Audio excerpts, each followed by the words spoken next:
Bismillahirrahmanirrahim. Assalamualaikum warahmatullahi wabarakatuh.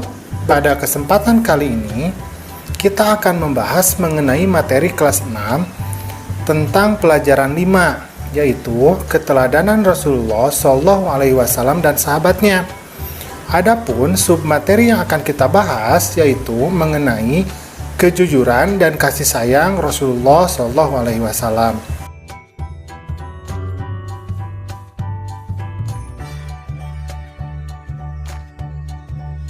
Tujuan pembelajaran kita kali ini yang pertama, yakni peserta didik dapat memahami kisah teladan Nabi Muhammad SAW dengan benar. Yang kedua, peserta didik dapat meneladani atau mencontoh atau mempraktekkan sikap teladan Nabi Muhammad SAW dalam kehidupan sehari-hari. Nah, sekarang mari kita simak baik-baik videonya.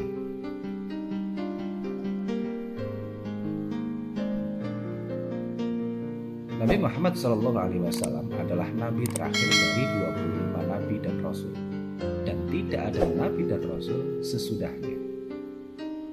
Penjelasannya, jadi Nabi Muhammad itu adalah nabi dan rasul yang terakhir. Jika ada yang mengaku, kalau sekarang ada yang mengaku sebagai nabi setelah Muhammad, maka itu bukanlah nabi dan rasul. Itu pasti tipuan. Nabi Muhammad SAW lahir di kota Mekah Al-Mukarramah pada hari Senin tanggal 12 Rabiul Awal bertepatan dengan tahun gajah atau 20 April 571 Masehi. Nabi Muhammad SAW lahir sudah dalam keadaan yatim. Abdullah, ayahnya, telah lebih dahulu wafat. Sedangkan Nabi Muhammad SAW waktu itu masih dalam kandungan ibunya, kira-kira masih berusia 2 bulan. Nah, penjelasannya, Nabi Muhammad itu lahir di kota Mekah. Di beberapa riwayat menyebutkan lahirnya pada hari Senin tanggal 12 Rabiul Awal yang bertepatan dengan tahun gajah. Tahun gajah maksudnya waktu itu karena kota Mekah, Ka'bah ini sedang diserang oleh pasukan yang mengendarai gajah. Siapa namanya raja? Nama rajanya yang memimpin? Nah, Raja Abraha. Benar sekali. Dan pada waktu Nabi Muhammad masih di dalam kandungan, itu ayahnya Abdullah sudah wafat. Nah, kemudian ketika lahir, jadi ketika Nabi lahir sudah dalam keadaan yatim karena tidak mempunyai ayah.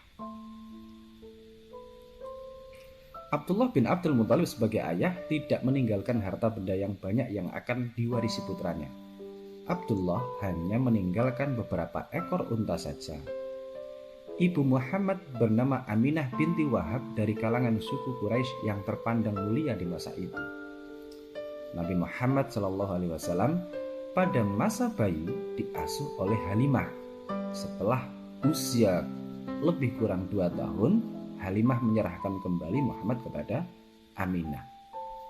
Nah, jadi ketika Nabi Muhammad lahir, itu kemudian yang mengasuh adalah Halimah. Kemudian diasuh sama Halimah selama 2 tahun, kemudian dikembalikan lagi.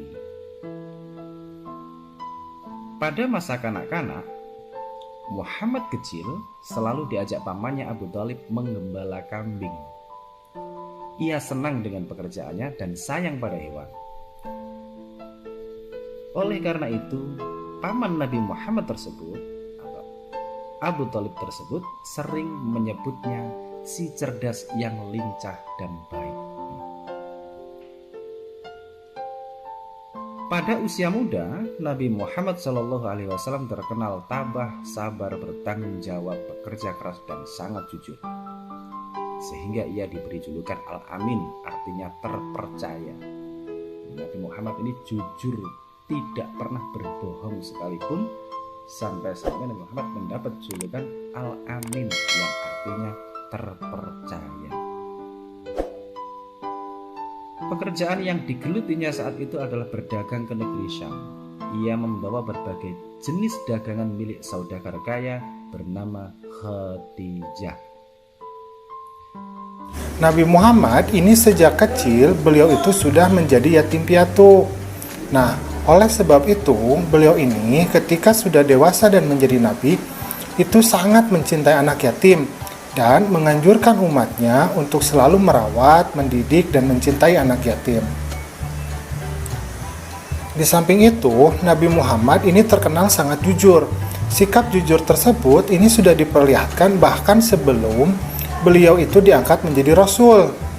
Pada saat usia beliau menginjak remaja, beliau itu pernah diminta bantuan oleh pamannya Abu Thalib untuk membawa barang dagangan milik Siti Khadijah binti Khuwailid yang kaya raya dan dihormati di kota Mekah.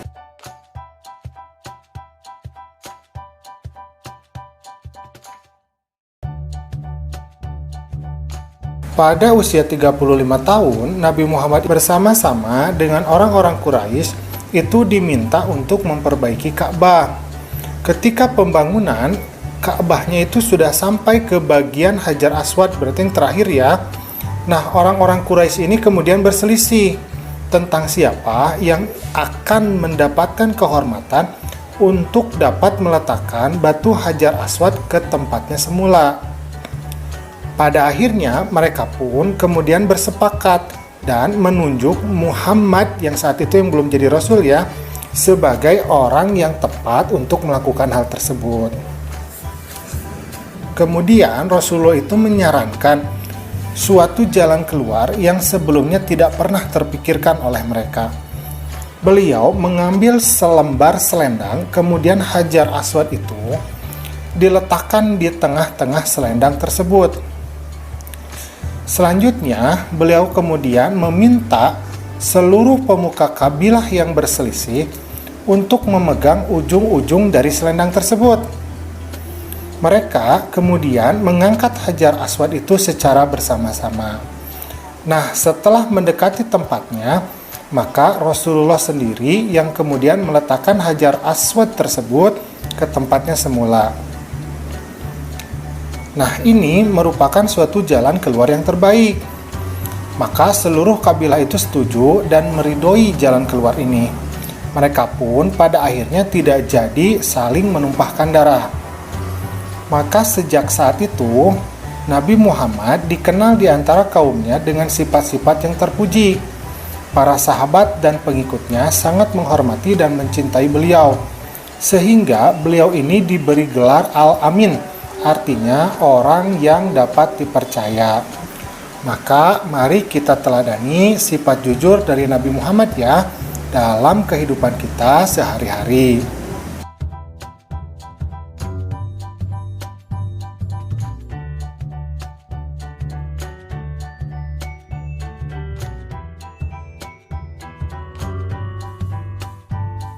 Nabi Muhammad selain memiliki sifat jujur dalam berdagang dan bergaul di masyarakat, Nabi Muhammad pun sangat sayang terhadap keluarga dan orang-orang di sekitarnya. Pada zaman jahiliyah, para penduduk Mekah itu tidak menghargai adanya anak perempuan.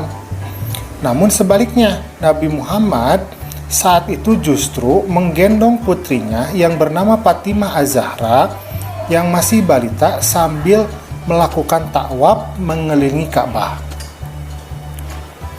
Begitu pula setelah Fatimah dewasa dan dikaruniai anak, maka Nabi Muhammad pun sangat menyayangi cucu-cucunya yang bernama Hasan dan Husain. Sebagaimana dikisahkan dalam hadis. Suatu ketika Nabi Muhammad ini mencium cucunya Hasan bin Ali yang namanya. Nah, sedangkan di dekat beliau ini ada seorang sahabat namanya Aqra bin Habis. Nah, Aqra ini berkata, "Aku mempunyai 10 anak Rasulullah, tetapi aku tidak pernah mencium seorang pun di antara mereka." Nah, ketika Rasulullah mendengar hal tersebut, kemudian Rasulullah memandang Aqra. Kemudian beliau bersabda, barang siapa yang tidak menyayangi, maka ia tidak akan disayangi. Nah, ini hadis riwayat Al-Bukhari dan Muslim. Selain hadis di atas, Rasulullah juga mengajarkan untuk hormat kepada orang tua, seperti dalam hadis yang berikut ini. Nah, Ibnu Mas'ud ini pernah bertanya kepada Nabi, amal apakah yang paling disukai oleh Allah? Maka Nabi Muhammad menjawab, mengerjakan sholat tepat pada waktunya. Aku bertanya lagi, kata Ibnu Mas'ud, kemudian apa lagi ya Rasulullah? Maka Nabi pun menjawab, berbaktilah kepada kedua orang tuamu. Maka aku bertanya kembali, lalu apa lagi ya Rasulullah? Kemudian Nabi menjawab, jihad fisabilillah. Nah, ini adalah hadis riwayat Al-Bukhari dan Muslim. Rasulullah ini tidak pernah menyakiti hati orang lain. Hal itu dapat dibuktikan dalam hadis beliau yang artinya, barang siapa yang beriman kepada Allah dan hari akhir, maka hendaklah ia berkata yang baik atau diam. Hadis riwayat Bukhari dan Muslim. Anak-anakku yang soleh dan soleha, Nabi Muhammad ini diutus oleh Allah sebagai rahmatan lil alamin, atau sebagai pembawa kasih sayang bagi alam semesta. Nah, tentunya kalian ingin tahu lebih jauh, apa sih tujuan Nabi Muhammad itu berdakwah?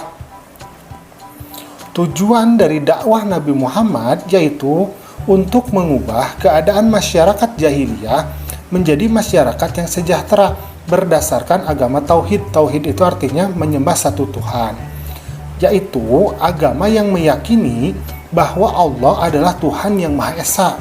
Jadi hanya satu saja. Nah, misi kedamaian dan kesejahteraan hidup tersebut bukan hanya bagi bangsa Arab saja, tetapi juga bagi seluruh alam sampai sekarang hingga nanti di akhir zaman. Nabi Muhammad selain mengajak kaumnya untuk mengutamakan kemurnian akidah dan selalu menyembah Allah yang Maha Esa, beliau juga menanamkan akhlak terpuji yang membawa kebaikan manusia untuk hidup di dunia maupun hidup di akhirat. Salah satu sifat terpuji yang dapat kita cermati adalah ketika beliau dan pengikutnya hijrah ke kota Madinah, beliau ini mampu menanamkan sikap persaudaraan antara kaum pendatang yang kita namakan kaum muhajirin dengan kaum ansor atau kaum pribumi, sehingga mereka ini bisa saling menolong untuk menciptakan suatu daerah yang tertib dan aman. Di samping itu, masyarakat berperilaku hidup dengan penuh sopan santun sesuai ajaran yang dibawa oleh Rasulullah. Assalamualaikum. Waalaikumsalam. Siapa? Aisyah, ini aku, ayahmu. Oh, ayah, silahkan masuk. Ada apakah gerangan ayah? Anakku, aku hendak bertanya, adakah kebiasaan Rasulullah yang belum aku kerjakan? Wahai ayah, engkau adalah sahabat Nabi yang paling dekat. Tidak ada kebiasaan Nabi yang belum pernah ayah lakukan, kecuali satu. Oh ya? Apa itu? Wahai ayahku, setiap pagi dikala Rasulullah melewati pasar, beliau menyempatkan diri menyuapi seorang pengemis Yahudi buta yang ada di sana. Hanya itu saja? Baiklah, akan aku lakukan. Di manakah engkau, sahabatku? Sudah beberapa hari engkau tidak datang. Sudah tiada lagi yang menyuapiku makan. Mungkin itu orangnya. Engkaukah itu, sahabatku? Sudah lama engkau tidak datang. Duduklah. Mana makanan untukku? Aku sudah lapar. Cepat, cepat. Kau tahu tidak kabar tentang Muhammad si pendusta itu? Aku dengar pengaruhnya semakin luas. Entah sihir apa yang dia gunakan.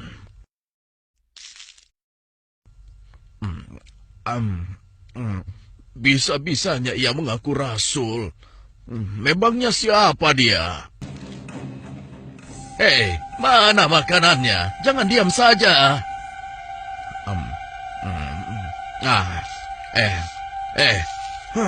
Kau kasar sekali. Aku rasa engkau orang yang berbeda. Siapa engkau sebenarnya? Aku orang yang biasa memberikanmu makanan. Bohong. Engkau bukan orang yang biasa mendatangiku. Kenapa? Engkau berbeda. Orang yang biasa mendatangiku selalu menyapaku dengan lemah lembut. Ia menanyakan kabarku, membesarkan jiwaku, dan menyuapiku dengan penuh kesabaran dan kasih sayang. Belum pernah aku temui orang sebaik itu. Pantasnya, dialah yang menjadi seorang rasul. Engkau benar, Bapak. Aku memang bukan dia. Hah? Lalu, siapa engkau? Aku adalah salah seorang dari sahabatnya. Namaku Abu Bakar. Lalu, kemana sahabatku yang biasa datang itu? Engkau yakin tidak tahu? Tidak. Orang yang engkau maksudkan itu sudah meninggal 2 hari yang lalu. Apa? Sudah meninggal? Benarkah? Benar, Bapak. Aku bahkan turut menguburkannya. Oh, mengapa orang sebaik itu meninggal? Padahal aku belum sempat membalas kebaikannya. Dia orang yang terbaik yang pernah aku temui di muka bumi ini. Bahkan melebihi saudara-saudaraku sendiri. Namanya pun aku tidak tahu. Bapak, maukah aku beritahu siapa orang itu sebenarnya? Siapa dia? Dialah Muhammad Rasulullah Sallallahu Alaihi Wasallam. Dia adalah Muhammad. Benarkah apa yang kau katakan?